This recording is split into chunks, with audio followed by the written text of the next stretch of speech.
will clean our refrigerator. Things we needed: 2 cups of water, baking soda, sponge. First, last night I already defrosted our refrigerator, and first thing we do is remove all the foods in the refrigerator and all the removable parts.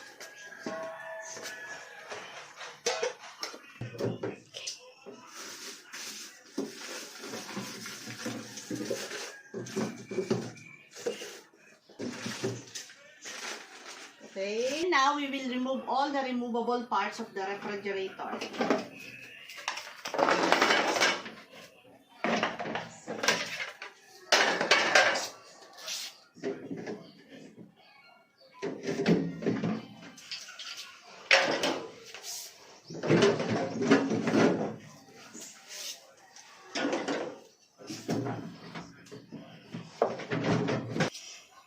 And now, we will mix this baking soda to the 2 cups of water.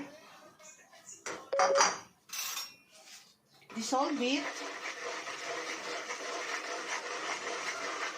Mix it well so that baking soda will be dissolved properly to the water. We use baking soda because it neutralizes and removes unpleasant odors to our appliances. It has also antibacterial properties. Now, take a sponge, dip into the solution, and wipe it the fridge.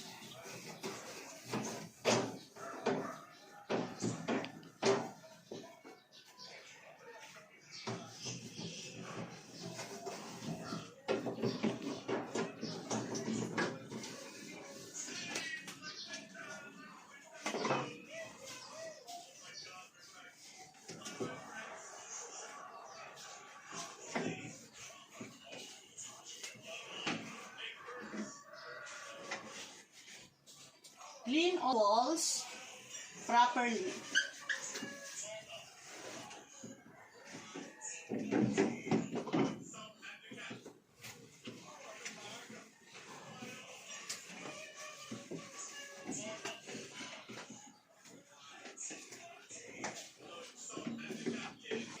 Then go in this side.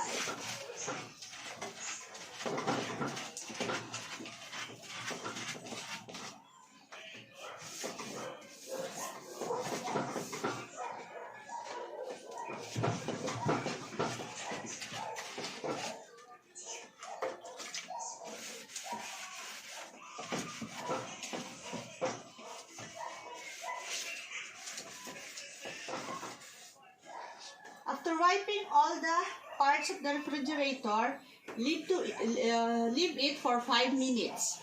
After 5 minutes, we're now going to wipe with a clean cloth.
We're going to wash the refrigerator parts.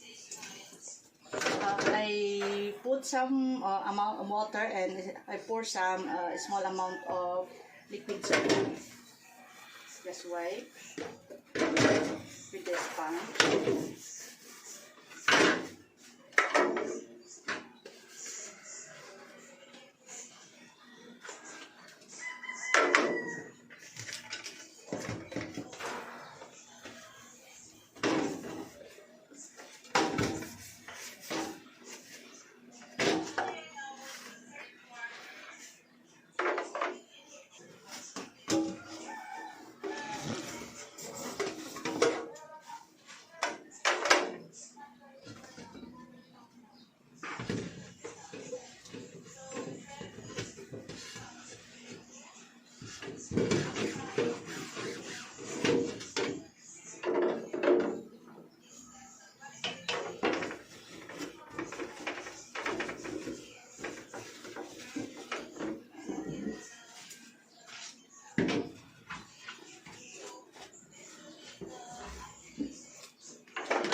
Go. After this, we will rinse it with water.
After rinsing it with water, you can let it dry by air, or we can use a clean cloth to wipe it and make it dry.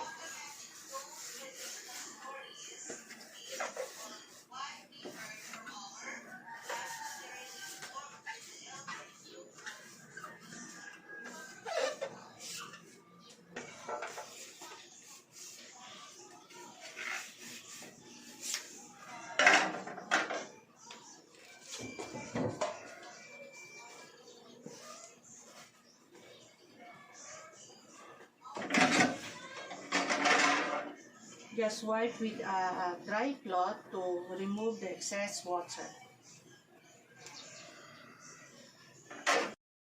Outside of our refrigerator, I just use a damp cloth to wipe.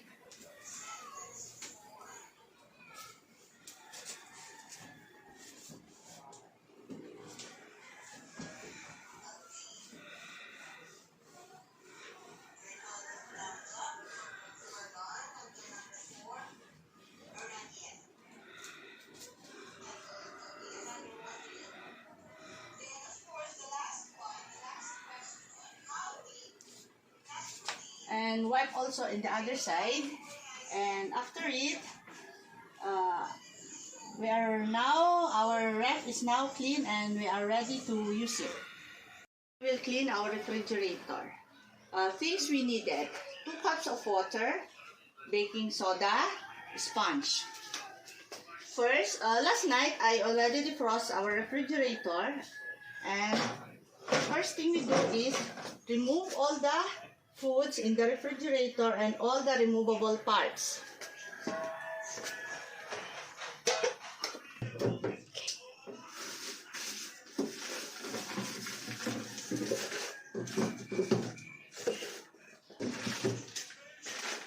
Okay, now we will remove all the removable parts of the refrigerator.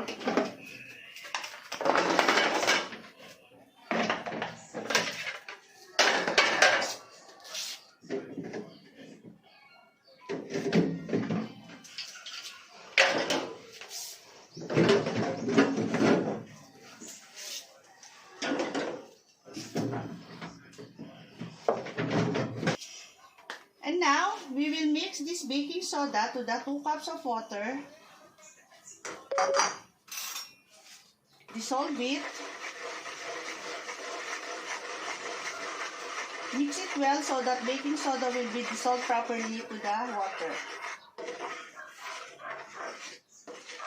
We use baking soda because it neutralizes and removes unpleasant odors to our appliances. It has also antibacterial properties. Now, take a sponge, dip into the solution, and wipe it the fridge.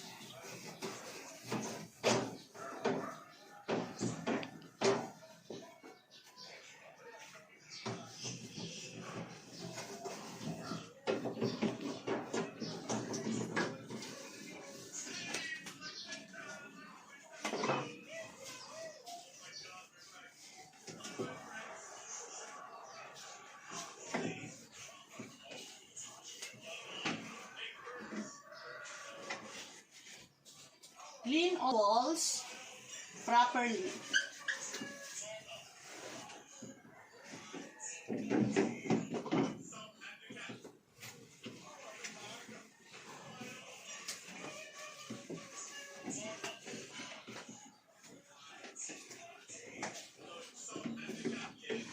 Then go in this side.